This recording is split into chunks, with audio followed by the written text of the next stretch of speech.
Welcome to the All Out Leadership Podcast, hosted by Pastor Eric Lawson, where each episode is uniquely designed to help you live all out by bringing you practical leadership from a biblical perspective delivered in 10 minutes or less. So whether you're a business leader, serving in ministry, or simply looking to grow in your leadership, this podcast is for you.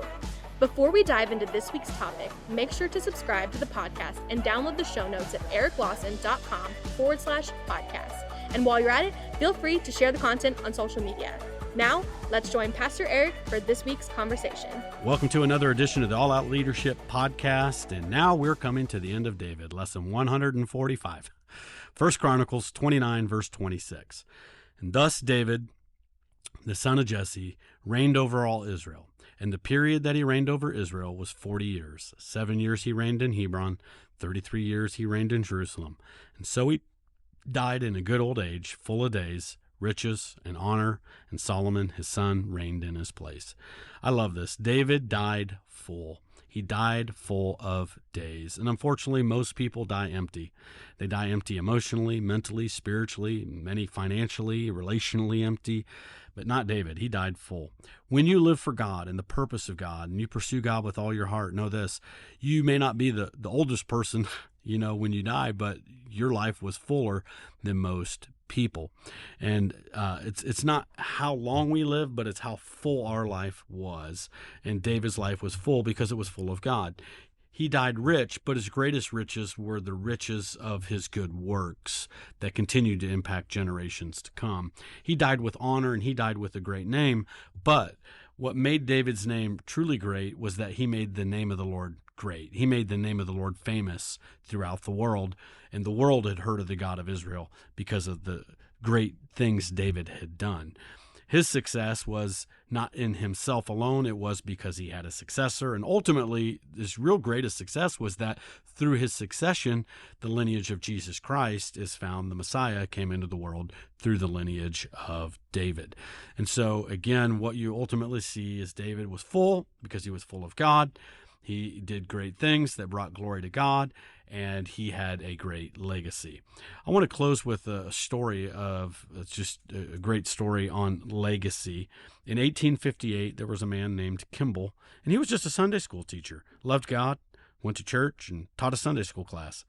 God impressed it upon his heart to go meet with one of the boys who had been visiting his class.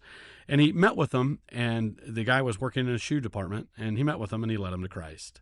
Well, he went to lead this young man to Christ, and that man's name was D.L. Moody, Dwight L. Moody. Moody became one of the most successful evangelists of the 1800s, and he led more than 1 million people to Christ. And he might have been the first person in history to lead 1 million people to Christ.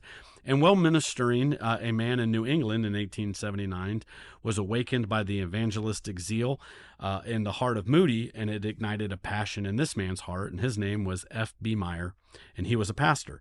So Pastor Meyer, he was preaching on American college campuses, and he ended up winning a student to Christ named J. Wilbur Chapman. Well, Chapman began to engage with what was known as the Young Men's Christian Association. It's now just known as the YMCA, and it's a really cool song, but it actually started out as a Christian organization. Well, the YMCA employed a former baseball player named Billy Sunday, and Billy Sunday held a series of services in Charlotte, North Carolina. So a group of businessmen were so enthusiastic about this, they got inspired. So they brought in a guest named Mordecai Ham in town to minister. And during his meetings, a young man named Billy heard the gospel, gave his life to Christ. That young man grew up to be the great evangelist Billy Graham. Well, there was a young girl in Canada who saw Billy Graham on television. She gave her life to Jesus Christ by watching Billy Graham's show. And then there was a young guy who wanted to date her, and she said, "No, I'm a Christian, you're not, and I won't date a non-Christian." Well, he ended up getting saved, and his life got radically turned around because of the influence of this young girl, and his name was Blaine. Well, Blaine ended up moving to Tulsa, Oklahoma, worked with a great man named Pastor Willie George, and he started a TV program called Fire by Night.